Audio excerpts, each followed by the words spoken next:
신약성경 요한복음 9장 말씀 보겠습니다. 요한복음 9장입니다.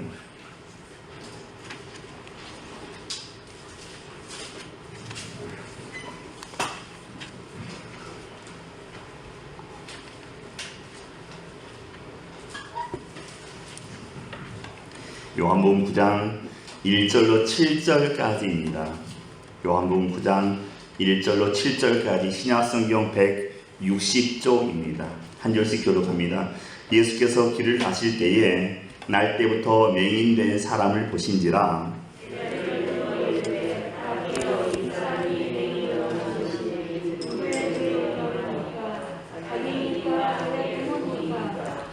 예수께서 대답하시되 이 사람이나 그 부모의 죄로 인한 것이 아니라 그에게서 하나님이 하시는 일을 나타내고자 하심이라.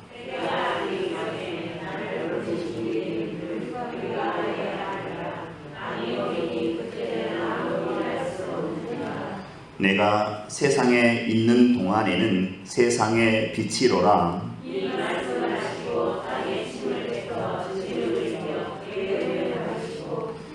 함께 읽겠습니다. 이르시되 실로암 못에 가서 씻으라 하시니 실로암은 번역하면 보냄을 받았다는 뜻이라. 이에 가서 씻고 밝은 눈으로 왔더라. 아멘. 교통사고가 나면 우리가 흔히 볼 수 있는 광경이 있습니다. 문제 해결을 위해서 차세대가 순차적으로 도착하지요. 첫 번째는 우리가 112라고 부르는 경찰차입니다. 이분들의 관심은 현장 보존과 누가 잘못을 했는지에 대해서 살핍니다. 잘잘못을 가려서 피해자와 가해자를 가려주지요. 스프레이를 뿌리고 사진을 찍고 또 사고 유발자를 찾기 위해서 일을 씁니다. 다시 말해서 죄를 찾아내기 위해서 그 자리에 와 있는 것입니다. 또 두 번째 차가 이제 번개같이 어디선가 갑자기 나타나는 그 레카차가 있습니다. 어떻게 알았는지 번개같이 빛의 속도로 달려와서 차를 견인해가고 또 돈을 챙깁니다. 물론 현장 정리하는데 약간의 도움을 주기도 하지만 사실 그 사고 속에서 자신들의 이득을 챙기는 게 목적이지요. 세 번째 차가 있는데 삐뽀삐뽀 하면서 달려오는 차가 있습니다. 119라 불리는 구급차입니다. 이분들은 달려와서 사고 당한 사람들을 챙기게 되죠. 치료하고 또 위로해주고 병원으로 호송하기도 합니다. 누가 잘못했는지에 대해서 이분들은 전혀 관심을 갖지 않습니다.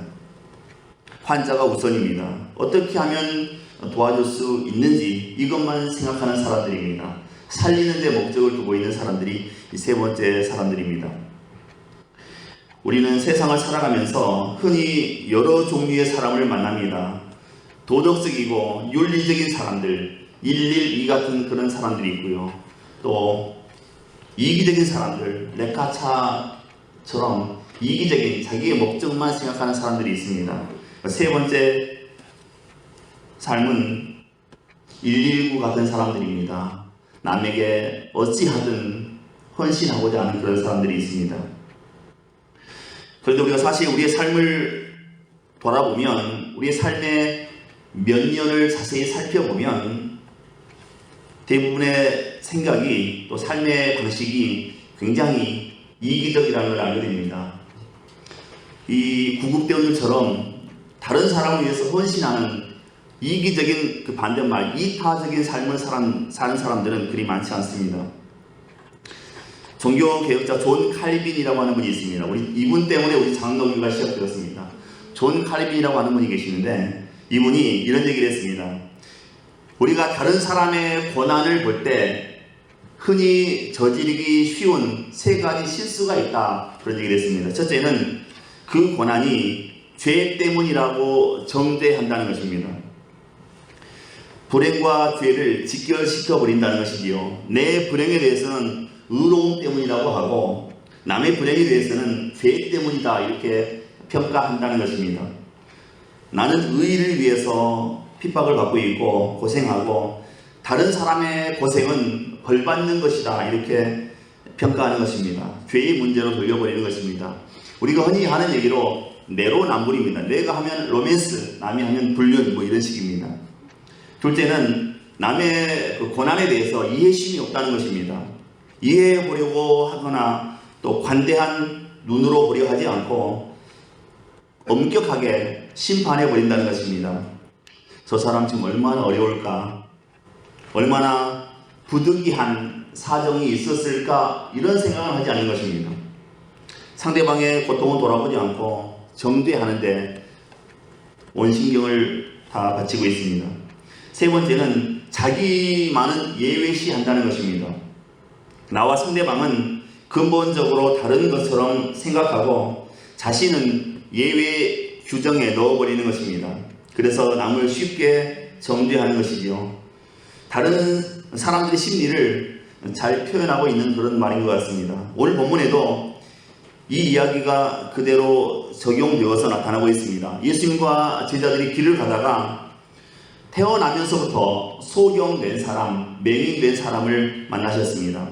제자들은 대뜸 이렇게 얘기합니다. 선생님, 이 사람이 맹인으로 난 것이 누구의 죄 때문입니까? 자기 죄입니까? 아니면 부모의 죄 때문입니까? 이렇게 묻습니다.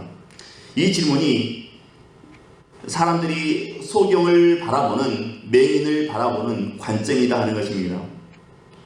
이 질문이 의미하는 바가 무엇인가? 맹인은 곧 죄인이다, 그렇게 결론 내리는 것입니다. 당시 유대인들은 맹인으로 또 소경으로 세상에 태어나는 것은 어떤 죄값이라고 그렇게 믿었습니다. 그래서 이 사람들은 소경을 인간적으로 대우해 주지도 않았고 또 인격적으로 대우해 주지도 않았습니다.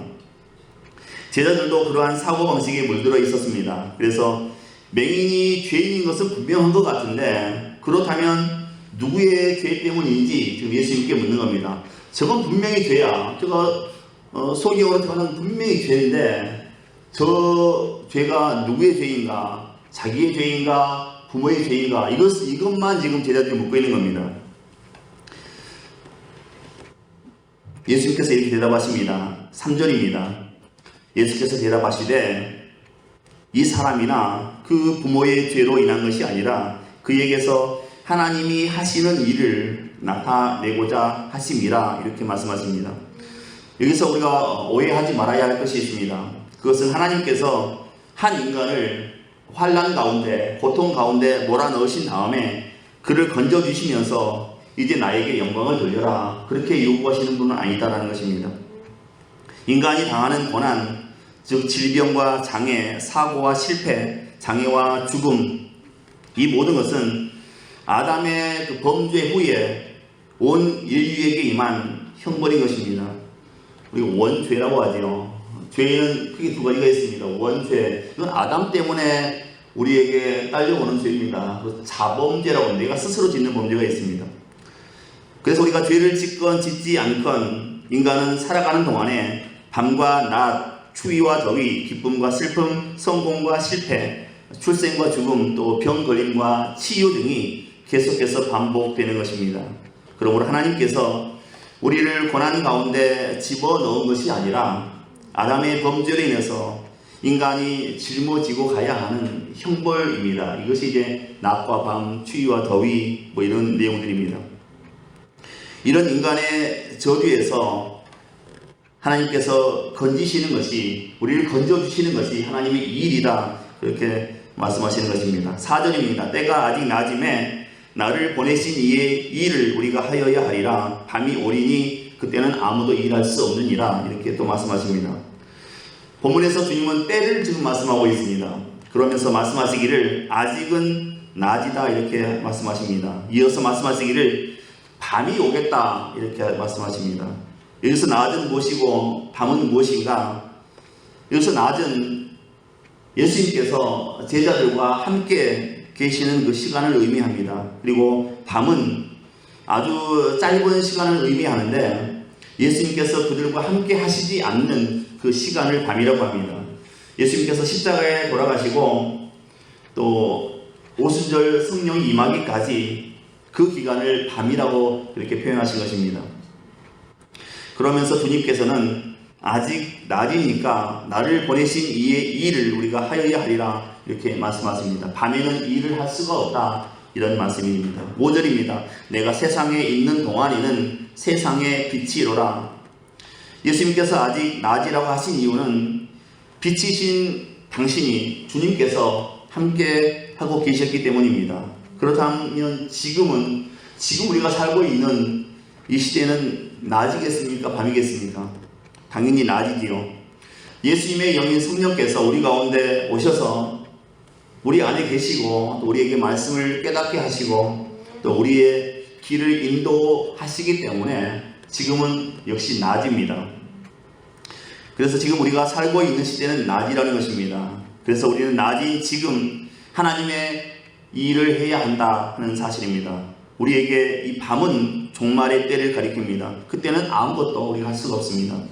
6절과 7절입니다. 이 말씀을 하시고 땅에 침을 뱉어 진흙을 이겨 그의 눈에 바르시고 이르시되 실로암 못에 가서 씻으라 하시니 실로암은 번역하면 보냄을 받았다는 뜻이라 이에 가서 씻고 밝은 눈으로 왔더라 이렇게 기록되어 있습니다. 주님께서는 지금 하나님이 하시는 일이 무엇인지 우리에게 보여주고 계십니다. 그것은 땅에 침을 뱉어서 진흙을 이겨서 그의 눈에 발라주신 후에 실로암 연못에 가서 씻으라 이렇게 말씀하신 것입니다. 여기서 침이나 진흙이 의미하는 말은 저주입니다. 침을 뱉는 행위도 저주하는 행위였고요. 또 흙도 아담이 범죄함으로 땅이 저주를 받아서 엉겅퀴를 내었습니다. 뿐만 아니라 인간은 흙으로 지음을 받았기 때문에 저주 가운데 있는 것입니다. 그래서 주님께서는 저주받은 그 흙에 또 침이라는 저주를 더해서 그의 눈에 발라주셨습니다. 그리고 그 저주를 실로암 못에 가서 깨끗이 씻으라 이렇게 명령하셨습니다. 오늘 본문에 등장하는 이 맹인은, 이 소경은 사실 우리 모두를 대표하는, 인류를 대표하는 인생이라고 할 수 있겠습니다. 왜냐하면 예수님께서 이 사람을 모델로 등장시키셔서 인간의 영적 소경된 상태를 설명하고 계시기 때문입니다. 보지 못하고 또 듣지 못하고 말하지 못하는 이 삼중고를 겪은 사람들이 있습니다. 간혹 있습니다. 우리가 잘 아는 그 유명한 인사 가운데 헬렌 켈러 여사가 있습니다. 이분이 보지도 못하고 듣지도 못하고 말하지도 못합니다. 듣지 못하니까 당연히 말을 못 배우고, 말을 못 배웠으니까 당연히 말을 못하는 거죠. 이런 삼중고를 겪었던 사람인데 누군가가 이 헬렌 켈러 여사에게 이렇게 물어봤습니다. 세상에서 가장 큰 비극이 무엇이라고 생각하십니까? 이에 대해서 이렇게 대답했습니다. 나는 처음에 눈이 멀어 보지 못하는 것이 가장 큰 비극이라고 생각했습니다. 그러나 조금 더 성장해서 내가 깨닫는 것은 눈을 가지고도 보지 못하는 사람들이 너무나 많다는 것이었습니다. 이렇게 대답했습니다. 눈을 가지고 있지만 하나님을 보지 못하고 또 자신의 참 모습도 보지 못하고 자신의 미래도 보지 못하는 인생, 이런 사람들은 성경의 영적 소경이다 이렇게 부르고 있는 것입니다. 오늘 본문에서 예수님께서 길 가시다가 날 때부터 소경된 사람을 만나서 그를 치유하셨는데 그 후에 39절에 가서 보면 이렇게 되어 있습니다. 예수님께서 오신 목적을 보지 못하는 자들은 보게 하고 보는 자들은 맹인이 되게 하려 함이라 이렇게 39절에 말씀하십니다. 그러니까 이 말을 듣고 바리새인들의 반응이 시큰둥했거든요. 그래서 40절에 이렇게 기록되어 있습니다. 바리새인 중에 예수와 함께 있던 자들이 이 말씀을 듣고 이르되 우리도 소경인가 우리도 맹인인가 이렇게 짜증 섞인 투로 얘기했습니다. 그랬더니 예수님께서 41절에 다시 말씀하십니다. 예수께서 이르시되 너희가 맹인이 되었더라면 소경이 되었더라면 죄가 없으려니와 본다고 하니 너희 죄가 그대로 있느니라 이렇게 말씀하셨습니다. 자신이 맹인인 줄 소경인 줄 아는 그 소경은 소경이 아니라는 것입니다. 문제는 소경이면서 소경인 줄 모르는 그런 인생들이 많이 있다는 것입니다. 본다고 하면서 보지 못하는 영적 소경을 예수님께서 계속해서 지적하고 계시는 것입니다.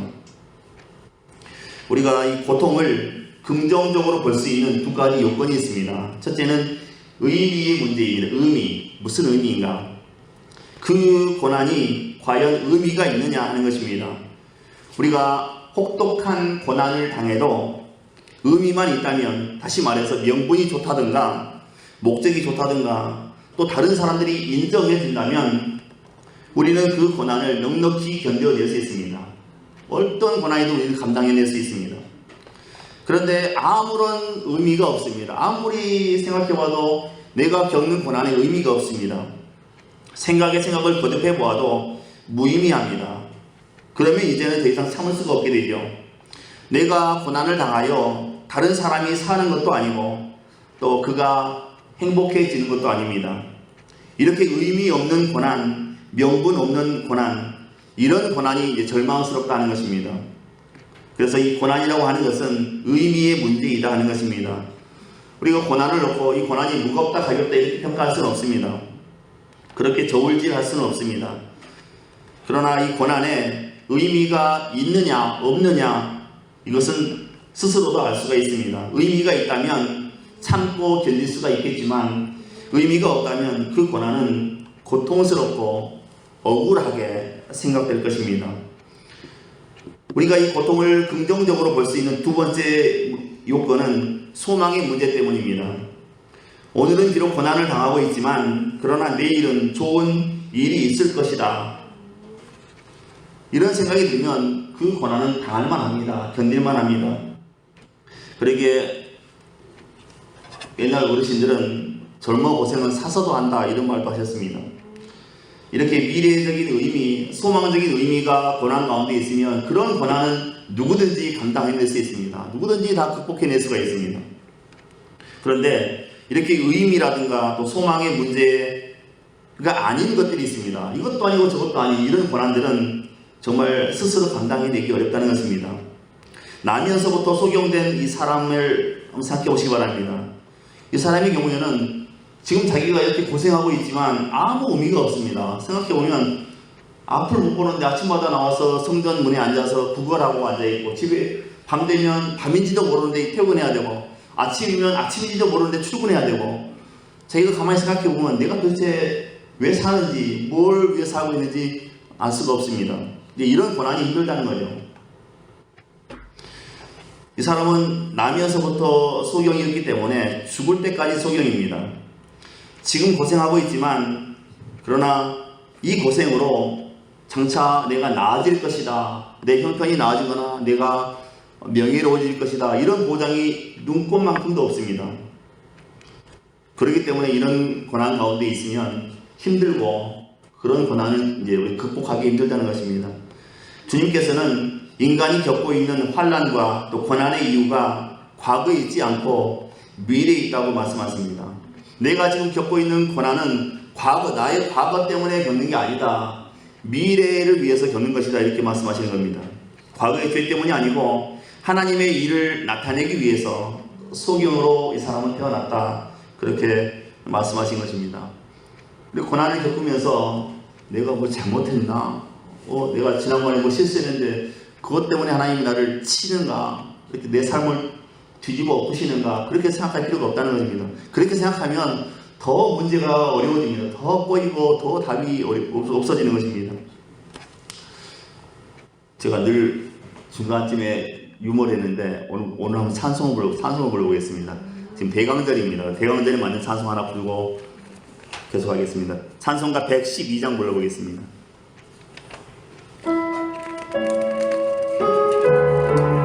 찬송가 112장입니다.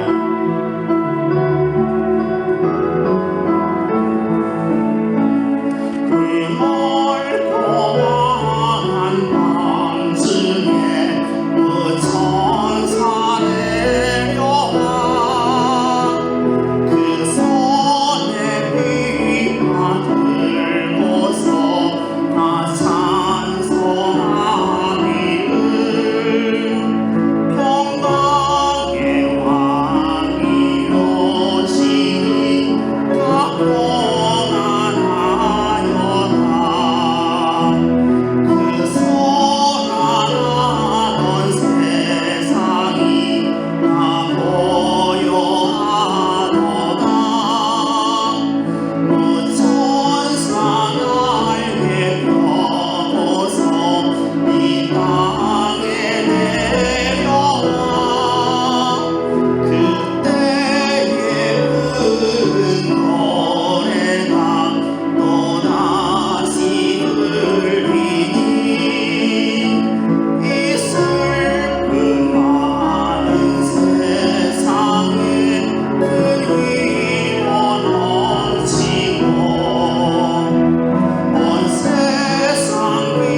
중요한 신학적인 질문을 해볼 수가 있습니다. 그렇다면 이 세상에 이미 태어난 소경들, 이 세상에 모든 고난을 당하는 사람들, 이 사람들이 겪는 고난이 다 하나님의 일을 나타내기 위한 것이냐, 하나님의 일이 그 고난을 통해서 저절로 나타나게 되는 것이냐, 그건 아닙니다. 중요한 차이점은 오늘 본문 첫째 구절의 1절에 보시면 예수께서 길 가실 때 날 때부터 소경된 사람을 보신지라 이렇게 기록하고 있습니다. 만약에 이 소경이 예수님을 만날 기회가 없었다면 그냥 소경으로 살다가 죽었을 것입니다. 특별히 그에게서 어떤 하나님의 일도 나타나지 않았을 것이라는 겁니다. 중요한 사실은 이 소경이 예수님과 마주쳤다는 것입니다. 그게 중요한 것입니다. 예수님과 거리에서 길에서 마주쳤기 때문에 이 사람이 소경으로 태어난 것을 과거의 누구의 죄의 결과로 보지 않고 이제 그에게서 하나님의 일이 나타날 수 있게 되었다라는 그 말씀을 듣게 된 것입니다. 예수님을 만난 것이 열쇠라고 하는 것입니다. 고난을 당하는 것이 다 하나님의 뜻이 아니고 다 하나님의 영광을 나타내기 위한 것이 아니고 이 소경 같은 경우에는 예수님을 만났기 때문에 마주쳤기 때문에 이 사람에게서 하나님의 일이 나타나게 된 것입니다.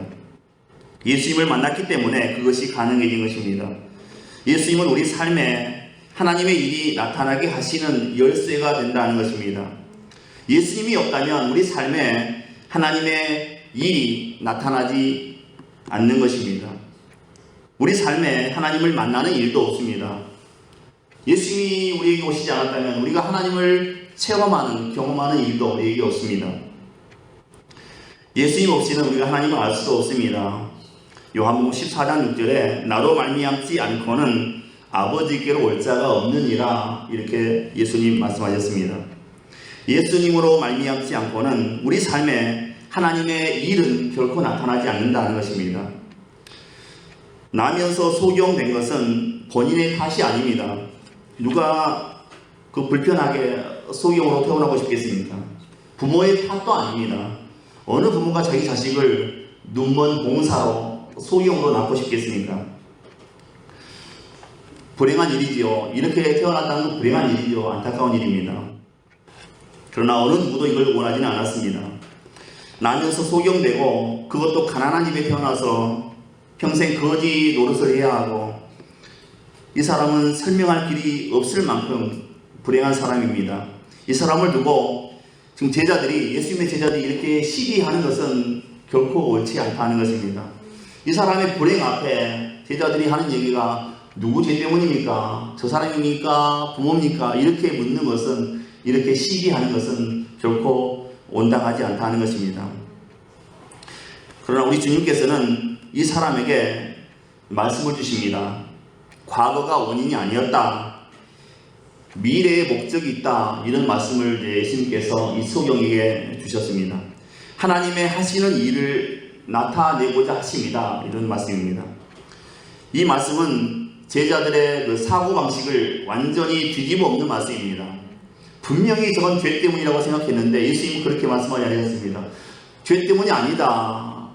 하나님의 일을 위한 것이다. 미래적인 것이다. 이렇게 말씀하셨기 때문입니다. 세상에 어느 누가 그 소경에게 기대를 걸겠습니까? 누가 길거리에 그 거지 소경에게 희망이 있다고, 소망이 있다고 누가 그렇게 말해주겠습니까? 이 사람아, 자네도 희망이 있어. 자네도 기대를 가져. 이렇게 어느 누가 그 사람에게 얘기했겠습니까? 아무도 그런 얘기 하지 않았을 것입니다. 그런 존재였기 때문입니다. 그런데 그 소경을 향해서 예수님께서는 이렇게 말씀하십니다. 이 사람아, 자녀에게도 희망이 있어. 하나님의 계획이 있어. 하나님의 하시는 일이 있어. 너를 통해서 하나님의 하실 일이 있어. 이렇게 예수님께서는 말씀하신다는 것입니다. 세상 사람들은 눈 안 보인다고, 병신이라고 그렇게 놀리지만 예수님은 너에게도 희망이 있다. 너에게 소망이 있다. 너에게 하나님 하시는 일이 있다. 이렇게 말씀하셨다는 것입니다. 이 메시지는 오늘 우리들에게도 마찬가지입니다. 우리 고난 가운데 있고 혹 내가 배움이 짧더라도 내가 경험이 부족하더라도 너에게 희망이 있다. 너에게 소망이 있다. 우리 주님 그렇게 우리에게 말씀하신다는 겁니다. 버려진 거짓 소경, 아무도 다가가지 않는 거짓 소경에게도 하나님의 나타낼 계획이 있다고 한다면 눈이 멀쩡하고 몸이 멀쩡한 우리에게는 얼마나 더 큰 하나님의 계획이 있겠습니까? 우리에게도 하나님의 하시고자 하는 일이 있지 않겠습니까? 그것을 우리가 볼 줄 알아야 한다는 것입니다. 그것을 우리가 의식할 수 있어야 됩니다. 길거리에 버려진 이 소경 거지에게도 하나님의 하시는 일이 있다고 한다면 오늘 우리 각자에게도 하나님의 위대한 계획이 있음을 믿어야 되는 것입니다. 이런 미래적 목적으로 우리가 삶을 해석해야 된다는 것입니다. 올레스 허밍턴 박사라는 분이 계십니다. 이분이 이런 얘기를 했습니다. 영국에 가면 수백 년 동안 단 1분도 틀리지 않은 시기가 있었습니다. 수백 년 동안 그 시기가 움직였는데 그 수백 년 동안 1분도 틀리지 않았습니다. 그렇게 정확한 시기였습니다. 그 시기에는 이 무거운 추를 달고 계속 좌우로 수백 년을 움직였습니다. 하지만 1분도 틀리지 않았습니다. 그 수백 년을 다니면서. 그런데 어느 날 이 무거운 시계추를 빼버렸습니다. 그랬더니 시계가 돌아가셔버렸습니다. 죽어버렸습니다. 멈춰버렸습니다. 시계가 무거운 추를 달고 다니는 것은 시계에게 무슨 죄가 있어서가 아닙니다. 그렇지 않겠습니까? 시간을 알리는 선한 기능을 감당하기 위함이지요. 믿음의 사람이 고난이라고 하는 이 추를 달고 깊이 살아갑니다. 우리가 어떤 사람은 그 추가 엄청 클 수도 있고 어떤 사람은 작은 추일 수도 있습니다. 우리 고난의 추를 달고 살아가는데 이것은 우리에게 죄가 많아서가 아니라 하나님의 영광을 위한 선한 뜻이 그 가운데 있다는 것입니다. 그리고 그것을 믿는 것이 믿음이다 하는 것입니다. 그래서 이 허밍턴 박사가 이런 얘기를 했습니다. 시계추가 움직이는 것은 시계에게 죄가 있어서가 아니다. 시간을 알리기 위한 선한 목적 때문이다. 우리의 인생에 고난이 있는 것은 하나님 우리에게 저주하거나 또 우리의 죄 때문이 아니다. 우리를 통해서 하실 일이 있기 때문이다. 이렇게 얘기했습니다. 우리가 그 소경되신 분들 가끔 보면 소경에도 눈을 깜빡입니다. 깜빡이는 경우에 눈을 깜빡거리기도 합니다. 또 눈을 뜨고 있는 경우도 있습니다. 소경이었어요? 이렇게 물어볼 때도 있어요. 눈을 뜨고 있으니까 소경이세요? 혹시 맹하세요? 이렇게 물어볼 때도 있습니다. 옛날에는 그 출산 과정에서 아기가 태어나는 과정에서 아기의 눈에 산성액, 알칼리액 말고 산성액이 아가의 눈속에 들어가면 태어나면서부터 실명하는 경우가 간혹 있었다고 합니다. 그래서 태어나자마자부터 죽을 때까지 평생을 못 보는 겁니다. 근데 그 당시에는 그 의술이 발달하지 않았기 때문에 왜 그런지 몰랐습니다. 그냥 저주받았나 보다 이렇게 생각했습니다. 근데 출산 과정에서 산성액이 아가의 눈속에 좀만 들어가면 나오면서 실명해버리는 겁니다. 근데 오늘날에는 의학이 워낙 발달했기 때문에 만약에 그 출산 과정에서 아이의 눈에 산성액이 들어가도 바로 이제 의사 선생님들이 중화제를 뿌려서 이제 씻어주기 때문에 지금은 그런 경우가 거의 없다고 합니다. 또 한 가지 그 원인은 우리 눈의 신경이 잘못돼서 신경계가 잘못돼서 소경이 되는 경우도 있습니다. 근데 이런 사람들한테 진흙을 바르고 먼 거리를 가라. 이건 말도 안 되는 거죠. 예수님께서 그렇게 하셨습니다. 지금 앞을 못 보는 사람에게 안약을 발라주는 것도 아니고 그냥 진흙을 한 덩어리 발라준 거니 멀리에 있는 실로암에 가라 이렇게 말씀하셨다는 것입니다. 그 소경의 입장에서는 병을 고쳐주겠다고 하니까 그 마음은 되게 고마운데 다른 것도 아니고 진흙을 발라서 가라고 하는 것은 좀 너무한 거 아니냐 이렇게 생각할 수도 있습니다. 왜냐하면 이 사람의 눈은 계속 깜빡거리지 않습니까? 깜빡거리면서 눈 속을 청소하는 겁니다. 이 안구를 청소하는 겁니다. 그런데 계속 깜빡거려야 되는데 거기다가 진흙을 그냥 떡하니 발라놓으니 이게 안 되지 않습니까? 깜빡거릴 수도 없고 청소도 안 되지 않습니까? 이렇게 그 진흙을 발라놓고 연못에 가라고 하니 믿음 없이 생각하면 예수님이 무례하게 그렇게 생각될 수도 있습니다. 그래서 이 믿음이라고 하는 것은 사건을 해석하는 힘입니다. 믿음은 사건을 해석하는 힘입니다. 우리가 고난을 당했을 때 어려워하는 이유는 그 고난이 해석이 안 되기 때문입니다. 도대체 내가 왜 이런 걸 겪어야 되지? 왜 나에게 이런 불행이 오지? 해석이 안 되기 때문입니다. 그래서 힘든 겁니다. 비록 가난하고 힘들고 병들어도 그 고난을 내가 해석할 수 있다면, 그 고난이 내가 해석이 된다면 그건 우리가 얼마든지 감당이 될 수 있습니다. 하지만 내가 왜 이런 일을 겪어야 되는지 도무지 해석이 되지 않는다면 그건 이제 사람이 스트레스 받고 세상 말로 돌아버리겠다고 이렇게 얘기하는 것이죠. 예수님의 대답은 한순간에 모든 비극과 절망을 축복과 영광으로 바꿔놓는 계기가 되었습니다. 이제 더 이상 인간은 원죄라든가 또 운명론에 사로잡혀 있을 필요가 없다는 것입니다. 예수님께서 인간의 허무함, 좌절, 소외감, 불평등, 고통 그 자체의 의미가 있는 것이 아니라 하나님의 영광을 위해서 그런 것들이 우리 삶 가운데 존재한다, 이렇게 오늘 본문에 해석해 주셨기 때문입니다. 우리가 겪고 있는 온갖 고통, 아픔, 불평등 이런 것들은 하나님 그 영광을 위해서이다, 영광을 위함이다, 그렇게 말씀하셨기 때문입니다. 지금도 많은 사람들은 예수님으로부터 시력만 회복하고 싶어 합니다. 눈만 보이게 해주세요, 이렇게만 얘기합니다. 이것을 달리 표현하면 문제 해결만을 바란다는 것이지요. 그 이상 바라지 않습니다. 문제만 해결되면 그 이상은 바라지 않습니다. 하지만 예수님은 우리들이 그 정도에서 멈추는 것을 원하지 않으십니다. 예수님께서는 우리의 영혼을 건지시고 문제를 해결해 주심으로 예수님을 향한 우리의 시각이, 우리의 시선이 바뀌기를 원하신다는 것입니다. 말씀을 정리하겠습니다. 실로암은 보냄받았다라는 뜻입니다. 예수님은 눈 먼 사람을 실로암에 보내서 육신의 눈을 뜨게 해주셨습니다. 예수 그리스도는 하나님이 보내신 분, 곧 실로암이다 하는 것입니다. 우리에게 진정으로 필요한 분은 마음의 눈을 밝혀서 진리를 보게 하는 살아있는 실로암, 우리 가운데 계신 살아있는 실로암, 바로 예수 그리스도이다 하는 것입니다. 그래서 우리도 소경되고 아프고 병들고 우리도 실로암에 가야 됩니다.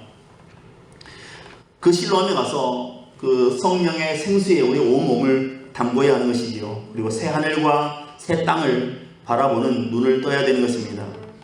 우리가 하나님의 눈으로 모든 문제를 바라볼 수 있어야 되겠습니다. 나의 약점이, 나의 단점이 하나님의 영광의 도구가 된다는 걸 우리도 기억해야 되는 것입니다. 나에게 있는 이 약점이 오히려 하나님께서 역사하실 수 있는 근거가 될 수 있기 때문입니다. 주님은 반드시 우리의 믿음을 확인하시고 기적을 베풀어 주실 것입니다. 그래서 삶의 초점을 우리가 주님께 정확히 맞춰야 되는 것입니다. 내가 붙잡혀 있는 고통, 고난, 그것을 더 이상 나의 실수나 나의 죄로 우리가 분석할 필요가 없습니다. 내가 어려우면 어려울수록 하나님이 하실 일이 있나 보다, 그렇게 우리가 믿음을 가지고 나갔으면 좋겠습니다. 소경에게 너는 끝났어 라고 사람들은 얘기했지만 예수님은 그렇게 하지 않으셨습니다. 예수님은 너에게 희망이 있다, 너에게 소망이 있다, 너에게 하나님 하실 일이 있다, 이렇게 말씀해 주셨습니다. 해석해 주셨습니다. 우리 삶도 그렇게 해석해야 되겠습니다. 나의 고난, 나의 고통, 나의 질병, 우리도 그렇게 해석해야 됩니다. 나에게 소망이 있다, 나에게도 하나님 하실 일이 있다, 나에게도 하나님의 영광이 나타날 것이다, 이렇게 해석해서 우리가 하나님께 영광 돌리는 그런 삶을 우리가 살아갈 수 있어야 되겠습니다. 이런 믿음의 사람들 되시길 주님 이름으로 축원드립니다. 기도합니다. 은혜로우신 하나님, 이 시간 우리에게 믿음을 더해 주옵소서. 우리가 일생을 살아가면서 우리의 인생의 고난의 문제를 잘 해석할 수 있도록 도우시고 축복하옵소서. 죄의 문제나 다른 실수로 우리 스스로 무너지지 않게 하시고, 이 고난 가운데, 이 어려움 가운데 하나님이 뜻이 있을 거라고 믿고 하나님이 하실 일이 있을 것을 믿고 믿음으로 해석하고 나아가게 하옵소서. 믿음으로 승리하는 삶이 되게 하옵소서. 믿고 감사하오며 예수 그리스도 이름으로 기도하옵나이다. 아멘.